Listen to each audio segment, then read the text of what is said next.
You go back into the archives of this channel, you'll see that the third video ever released was Persona 5, and that was my first foray into the Persona universe. I'd seen a ton of memes and stuff about them online, but I never actually got to play any. And while I enjoyed my time in Persona 5, due to a mixture of not owning the game and issues with recording with James, I just really couldn't get back into it. So when I heard Persona 3 was getting a remaster, remake, edition, I decided that it was finally time to start my own adventure in Persona. Persona 3 was originally released in 2006 on the PlayStation 2, but a little later on in 2007, Persona 3 FSE was released, adding new content and a new epilogue, later followed up by Persona 3 Portable on the PlayStation Portable. In Persona 3 Reload, you control Makoto Yuki, is that really his name?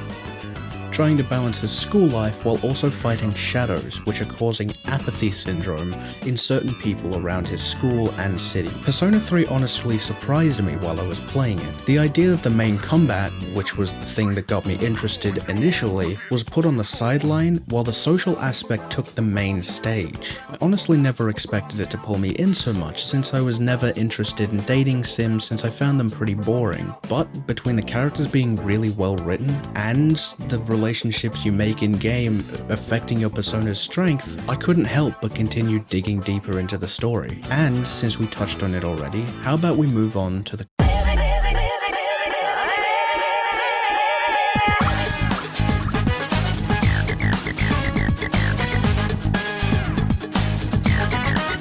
I really thought Persona's combat would be pretty run-of-the-mill for a turn-based strategy, and that wasn't completely correct, but it makes sense for me that it wasn't the main focus. Granted, there are a few differences that make it somewhat unique. Enemies are usually only weak to one element or type of attack. If they're weak to that attack, then it stuns them. Once you stun all enemies in the fight at the same time, you gain access to an all-out attack, where you get a little cutscene of your characters piling onto the enemies and dealing a pretty respectable amount of damage. This type of combat, again, is pretty basic, but I do have to admit that there are a few annoyances. Combat can feel a lot like you're flailing around in the dark while trying to figure out an enemy's weaknesses, especially during bosses, since they'll be immune to most of the attacks that you throw at them. And I also found it pretty difficult to build characters in my party, since regardless of what I do, if the main character is downed in combat, it's an immediate game over, even if the rest of your party is full health and has plenty of revives available. So that's good? Throughout a majority of the game, the main character needs to participate in regular life. Normally this would be pretty boring, but as I said at the start of the video, the writing and story is actually pretty well done, which is why I imagine this game series has such a large fan base. I don't think there was a game in recent history where I was so concerned about who my character dated or even what interactions I had with them. If there was one thing I had to complain about, it would be that characters' interactions are locked behind skill requirements. For example, to start Mitsuru Kirijo's questline, you need to be level 6 academics. That doesn't sound too bad until you realize that it took me nearly 3 in-game months to get to level 3 academics, while ignoring nearly every other stat. I went into this game already expecting it to take quite a while, but once I realized how much of a time investment this game is just to get through it, it nearly turned me off immediately. I've spent nearly 100 hours 100%ing Final Fantasy X. I'm fine with spending thousands of hours in a game when I love it, but when it's a basic requirement to spend hours farming with next to nothing to show for it along the way, it really starts to get to me.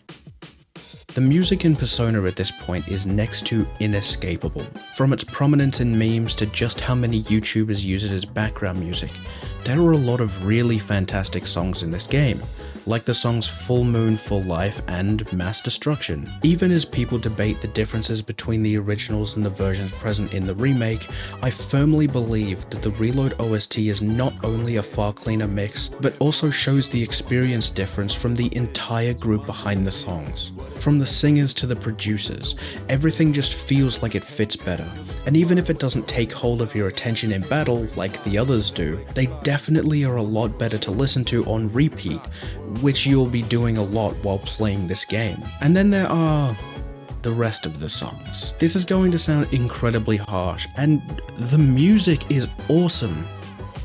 Until the rapping kicks in. I'm sorry to say, but as someone who loves music and pays a lot of attention to the lyrics and composition of a song, the broken English resulting in some pretty garbage rhymes just makes me wish I could turn off vocals entirely. And I know that comes with the territory of non-native English speakers singing, but comparatively, the female vocals are fantastic, even if they also have some questionable lines. I'm not 100% sure if it's the lyrics or their pronunciation, but things just don't feel right in my ears when I'm listening to certain songs, which really sucks because you'll be listening to the same songs a lot, especially the track Iwatodai Dorms, which was the first and also the most prominent song I had issue with. Persona 3 Reload has a lot of really strong points, and while I would agree that I wouldn't count it as the quintessential Persona 3 experience, as a new player it is far easier to digest and move through than some of the past versions were, even if it does take a ludicrous amount of time investment. From the stylish visuals to the themes and questions represented through different character dialogues, there is a lot to get lost in here, and I believe you should, if you have the time to justify it. I truly believe that this is a nearly perfect game for people who love both turn-based strategies and things close to dating sims, but because of that, Persona 3 is built for a very niche audience, which is why I have to give Persona 3 Reload a 7. I really enjoyed my time with the game, and I will probably revisit it sometime in the future, but I just don't have the time or the care to continue it currently, especially with the other games that are currently out or coming out that are far less time consuming and a lot more beginner friendly, like Helldivers 2 and Final Fantasy VII Rebirth. So, with all of that said, thank you all so much for watching. Keep an eye out for more of these in the future, and I'll catch you in the next one.